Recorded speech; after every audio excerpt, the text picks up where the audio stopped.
Halo, kita bertemu kembali. Hahaha. Masih sama aku lagi yang kadang-kadang bikin kalian pengen nanya. Ini orang kenapa sih kok mulutnya nggak ada rem? Hahaha, cari monet guys. Anyway, selamat datang di Zona Kriminal. Tempat kita ngobrolin apa aja. Pokoknya ada unsur pelaku sama korbannya. Episode kali ini aku kasih judul dari TikTok ke tragedi Banyuwangi. Jadi, dengarkan ini.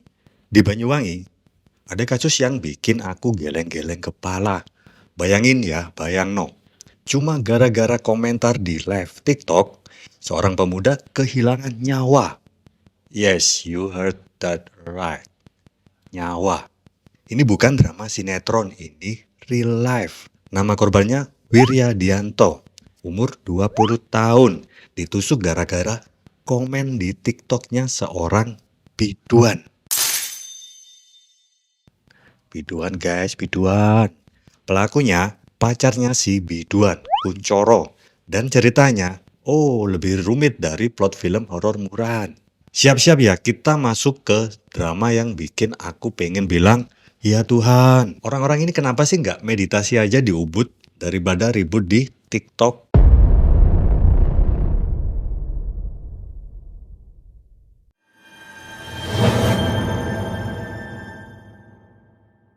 Oke, let's dive into the tea. Jadi, tanggal 29 Mei 2025, tengah malam ada pemuda namanya Wiryadianto, umur sekitar 20 tahun, asal Celuring, Banyuwangi. Dia lagi asik-asiknya nonton live TikToknya seorang biduan lokal. Namanya Sabrina, akunnya ini. Nah, entah apa yang merasuki jiwanya Wiryadianto malam itu. Mungkin kopi hitamnya kebanyakan atau wifi-nya pas lagi kenceng. Dia nulis komen di live itu, komennya, "Oh, hold your breath. Ini bukan untuk telinga polos." Dia nulis sesuatu soal fisik Sabrina. Kurang lebih seperti ini ya. Payudaramu asli apa bohongan? I know, right. Drink level 1000. Aku nggak bilang komen itu bener ya. Itu super inappropriate.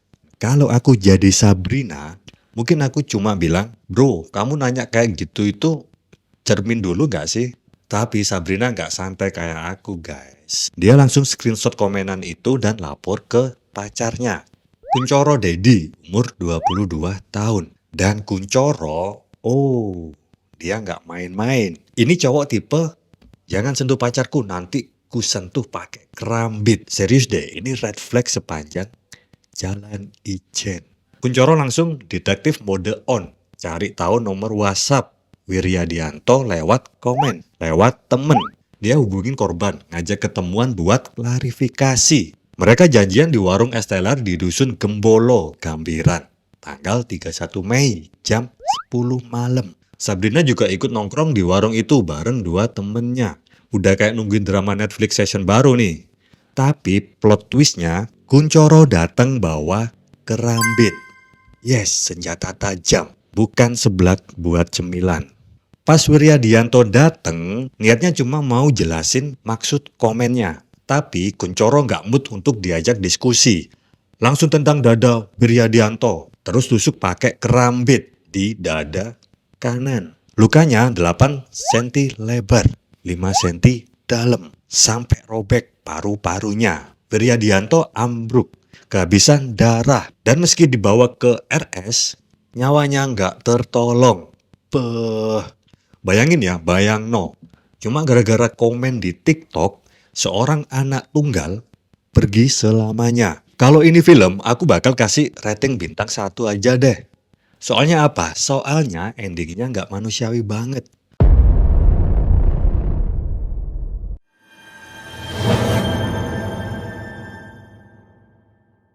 Setelah kejadian, Kuncoro ibaratnya kayak main petak umpet sama polisi. Dia buang kerambit ke sungai. Tapi polisi Banyuwangi nggak main-main bos. Tanggal 1 Juni mereka nemuin senjata di pesisir sungai. Kuncoro yang awalnya mau kabur, akhirnya menyerahkan diri ke Polsek Gambiran. Mungkin dia sadar, bro ini bukan drama TikTok, ini penjara ngenanti. Polisi langsung gercep, mereka olah TKP, pasang garis polisi, kumpulin barang bukti. Kerambit, baju korban, HP-nya Kuncoro, dan saksi. Kuncoro dijerat pasal berlapis. Yang paling berat pasal 340 KUHP soal pembunuhan berencana. Ancaman hukumannya bisa sampai mati loh. Polisi juga periksa 8 saksi termasuk Sabrina. Tapi ngomong-ngomong sempat ada hoax di TikTok bilang Sabrina ditangkap. Hello orang-orang, stop bikin konten clickbait. Sabrina masih saksi, oke? Polisi lagi dalamin apakah Kuncoro beneran niat bunuh dari awal. Soalnya dari komen TikTok sampai kejadian ada jeda 2 hari. Plus dia bawa kerambit. Ini kayak kamu pergi ke dokter mata bawa golok. Nggak make sense kan kalau emang nggak direncanain. Mereka juga cek apakah Kuncoro mabuk waktu kejadian. Dan apakah Sabrina punya andil. Misalnya nyuruh-nyuruh Kuncoro buat ngamuk. Oh, drama ini lebih kacau dari skincare abal-abal guys, yang bikin muka breakout.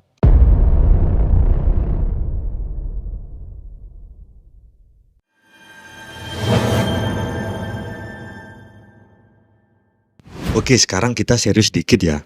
Kasus ini bikin aku mikir, seberapa jauh sih kita bisa ngelupain akal sehat cuma gara-gara emosi di medsos. Wiryadianto salah? Iya. Komennya nggak sopan? Iya. Tapi apa iya pantas nyawa melayang? Dia anak tunggal loh. Orang tuanya ampe pingsan-pingsan saking hancurnya. Bayangin ya, bayang no. Kamu kehilangan anak cuma gara-gara drama di TikTok. Ini bukan soal siapa yang benar, siapa yang salah. Ini soal nyawa. Dan Kuncoro, bro, kamu merasa pacarmu dilecehin? Ada polisi, ada hukum, ada DM buat ngobrol. Bawa kerambit bukan solusi. Itu cuma bikin kamu jadi headline berita buruk. Serius, kalau emosimu gampang banget nyala kayak kompor gas, mungkin coba ikut yoga dulu sebelum buka TikTok. Buat kalian yang dengerin ini, please, bijak di medsos. Komenanmu, like, share, it's not just a tab, it's power. Bisa bikin orang ketawa, dan juga bisa bikin orang nangis. Atau kayak kasus ini, bisa bikin orang pergi selama-lamanya. Jadi, sebelum kamu ngetik apa-apa, tanya dirimu sendiri. Ini perlu gak sih? Apa aku mau jadi penutup peti mati orang lain? Harsh, tapi real.